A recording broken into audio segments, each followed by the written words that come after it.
Assalomu alaykum. Alaykum assalom, keling. Mana shu zalda shug'ullanmoqchi edim. Bir oylik to'lovnichi? Aka bizda oylik to'lov 350 ming so'm, kun ora kelasiz. Ehtiyot ozgina arzonlashtirish iloji yo'qmi?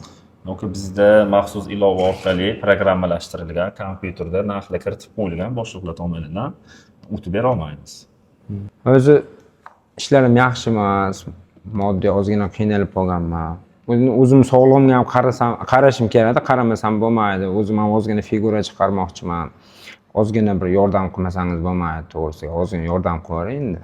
Bo'ldi aka, bir oy o'zingiz sinab ko'ring. Birinchi oyga o'zimni nomimdan 20% skidka qilib beraman. Aka, mana razdovalka formulani almashtirib. Ho'p, ming rahmat.